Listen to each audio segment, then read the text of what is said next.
Thanks for joining me for Coffee with Kiera. Today I am with Terri Dresler and Aaron Bretz at the Port of Newport. And I want to point out that Coffee with Kiera is sponsored by The Human Bean, located on 6th Street in Newport and coming very soon this month to Lincoln City. So let's hear a little bit about our guests. Terri, tell us a little bit about yourself and what it is that you do here at the port. Well, thank you. I'm the interim general manager. I have been here since the end of August, and as the general manager, my responsibility is to take policy direction from the commission and ensure that the staff here execute according to those policies. And we're working on our strategic business plan and capital facility plan update, which has to happen every 5 years, and we're doing that.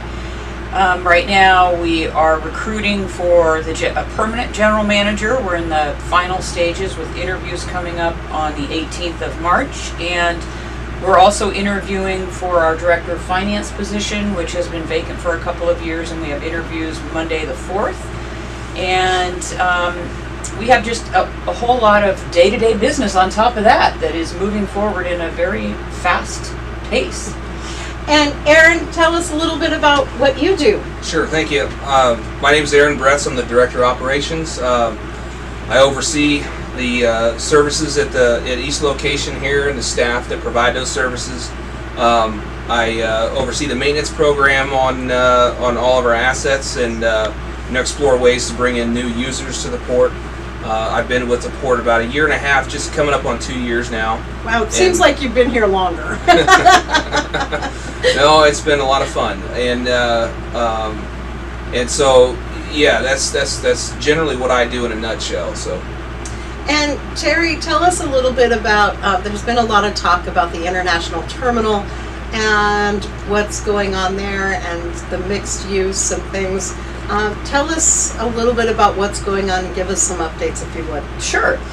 So the international terminal was renovated with through bond measure here locally, and that project was completed in 2013, and the promise to the voters was that we would create a mixed-use facility, and that means that we would have both shipping opportunities there, and we would have opportunities for our midwater trawlers and our distant water fleet to access the pier there for changing over gear, unloading fish and fresh crab, and getting their vessels worked on. And what hasn't happened that has been the cause of the most conversation lately is that we have not been able to secure a shipping operation or a shipping deal, as you would, to really facilitate a true mixed use of that facility. And Aaron and I are actually talking to a number of people every week. We've been reaching out to folks who might be a potential shipper of processed lumber or raw logs or agricultural products from the valley. There's a number of folks that are somewhat interested. We have limited space at the terminal, and so that limits what types of things we can ship. And so, and also access to the terminal.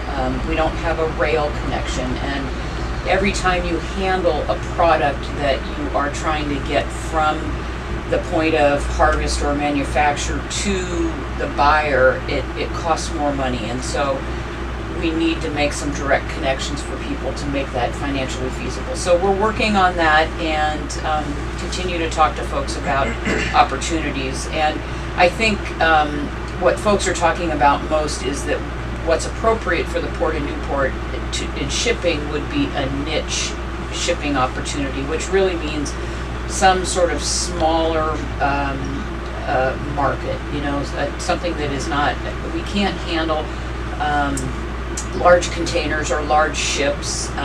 We have clearance issues under the bridge for large ships. We have issues with the lack of infrastructure to load certain products onto either barges or ships, and we don't have that at the terminal. So with all those limitations, I still think, and lots of people think, that there are opportunities. So Aaron and I are reaching out and talking to people, and we haven't found the right mix yet, but we remain hopeful that there's something that will work for us. And Aaron, can you talk a little bit about some of the challenges in finding a shipping niche with the current users there?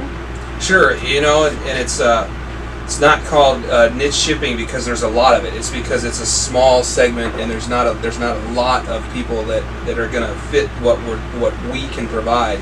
So you have to find the right mixture of products and the right mixture of shipping methods that the port can accommodate. And so we're faced with the additional challenge of just Terri mentioned the terminal users. It's not just the mid-water boats or the distant water fleet. We're seeing an increase in use at the terminal by, a lot of the regular moorage holders from Port Dock 5 in the commercial marina. Those boats are engaged in the shrimp fishery, ground fish, Dungeness crab, even because what's happening in the fishing industry is a consolidation. The boats are getting much larger than what they were.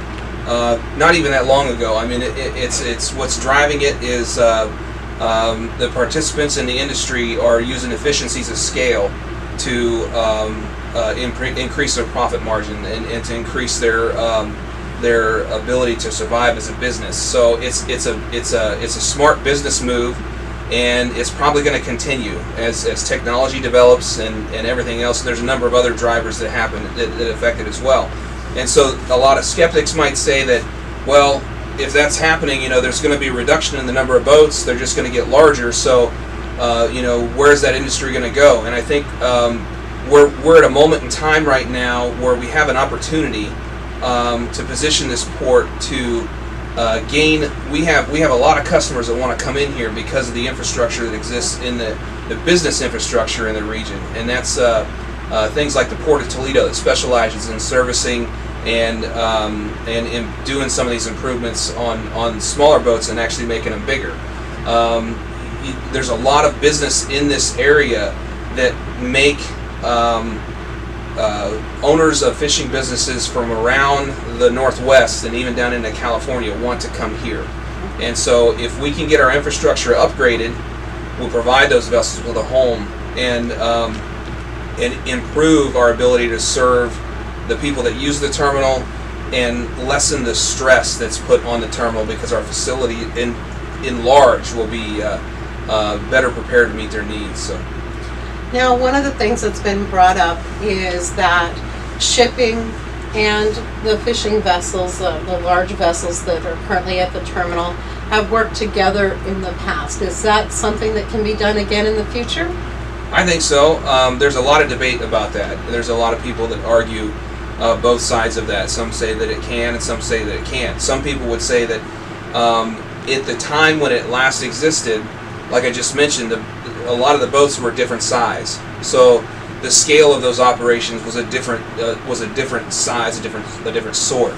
But I can tell you from what I believe is that we can accommodate that, and the main factor in that is the port's willingness to mix that, and I think that's what people sort of lost a little bit of faith in there for a time, is they didn't know if we were going to still really try hard to make sure that everybody was accommodated. And I think that as far as I'm concerned, we don't want to discourage businesses. We want to bring in as large of amount and as wide a variety of business as we possibly can, because that's the smart way to do things. And I think that's where we're at right now. And Terri, the port is a big economic driver for Lincoln County, and so it's really important that the docks keep maintained and that you find something that works well for the international terminal. Can you talk a little bit about the economics of the port? Sure. I mean, the interesting thing about all the ports in Oregon, whether they're inland ports on rivers or on the coast, all ports need financial support to maintain and improve their infrastructure. none of us can generate, no port, including the Port of Newport, can generate the revenue necessary to maintain all the docks you see out there and all the equipment that we use to support the various businesses, and so we need additional finances from outside sources. So whether that's grant revenue, whether that is increased revenue through new business opportunities, new leases, whether that is great new shipping opportunities, all of those things combine to help us function in a financially stable situation. We have, and I think Aaron mentioned this, we have so many floating assets, our docks, that this environment is really rough on wood, and a lot of our docks have been here for 30 years or longer, and they are in desperate need of repair and replacement, actually. And in addition to that, our equipment gets heavily used, and so in order for us to keep pace with that need, as well as develop new infrastructure for, the world is changing around us, and we're trying to keep pace with the changes. It takes a lot to support the port and to support the users of the port, and we really rely on those outside sources of revenue, and we have a grant request right now that's about to be submitted to pay for half of the replacement costs for the Port Dock 5 pier, and that's beyond its useful life, and it's in a situation that pier is in a situation right now where it's not as stable as we want it to be, and so that's a $2.5 million project, and we are hoping to get half of that covered by this grant from the Economic Development Administration, and we're seeking other grant funds through the state of Oregon and potential funding through the legislature in the governor's budget, and so that's how we put those funding packages together to really be able to take care of that aging infrastructure. And Aaron, Terri mentioned users of the port. There's lots of users down at the International Terminal and also over in South Beach. Can you talk a little bit about the users that you have here at the Port of Newport? Sure. We've got a wide variety. Obviously, we've been talking about commercial fishing a lot here. We haven't talked as much about the charter fishing operations that happen on both sides of the bay. We have lessees that a couple of charter businesses on both sides that serve the public. You have the recreational fishermen or the recreational users that are most of the people that trailer in and use the boat launch over in South Beach. Then you also have another segment of recreational users, which some of them are transient. They move up and down the coast, pull in here, and stay for sometimes up to a few months in the marina. We have our RV park in South Beach, which is very successful. It is one of our top performing lines of business. It's the top performer for us. And we have two parts of the park over there. You've got the main park, which is right in the center next to the boat launch, and then you also have the RV park annex, which is across from the road. And then aside from that, we have a lot of tenants as well, and there's a large mixture of tenants. The Rogue is our biggest tenant. England Marine is another example of a business that leases from us. Out at the terminal, we've got storage sheds, and we store a lot of gear both at the terminal and here in the commercial marine as well.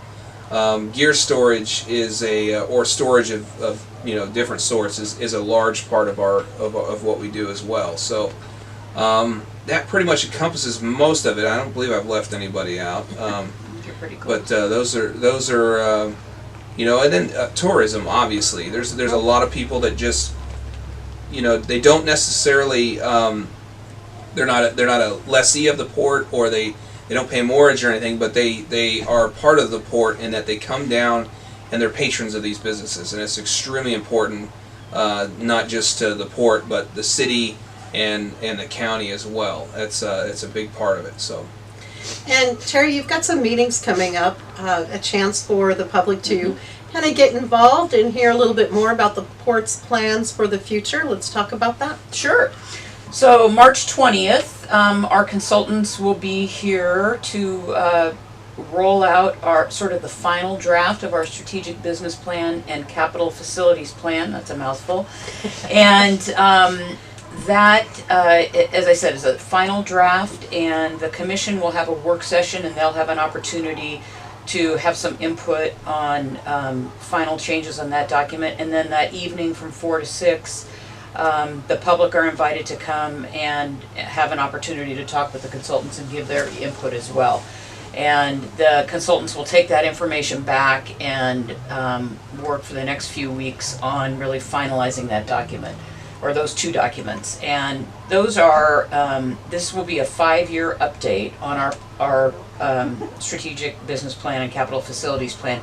And as I mentioned earlier, that's required by the state of Oregon of all the ports. We're under the auspices of the state, and that ensures that all of the ports have a solid planning system that allows Business Oregon, which is our economic development agency within the state, allows Business Oregon to then work with the ports on those funding gaps that I was talking about earlier. And so we really develop actually an official contract relationship with Business Oregon for staff resources and funding resources, and they really help us, realize the strategic plans we put in place in terms of project funding and things of that sort.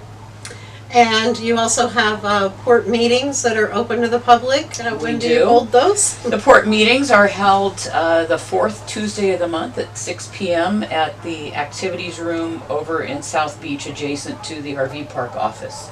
So those are open to the public, and that's actually one of my favorite parts of the meeting, is to have people come and interact with the commission. And it's how we hear from our citizens, what they're happy about and what they're not so happy about. Right. And we need to hear it all. That's absolutely correct, and I think you have. Yes, we have.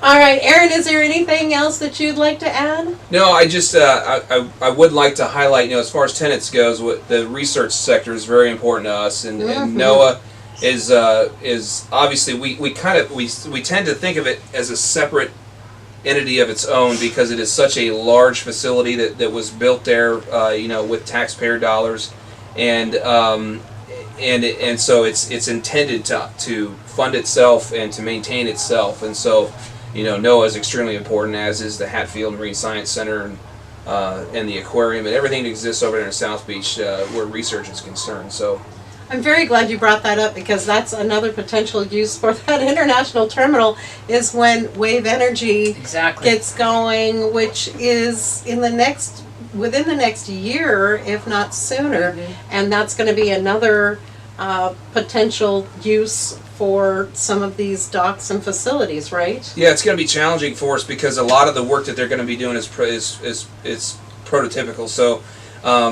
they don't necessarily know a lot of the dimensions. They know it's going to be large and it's going to be heavy, but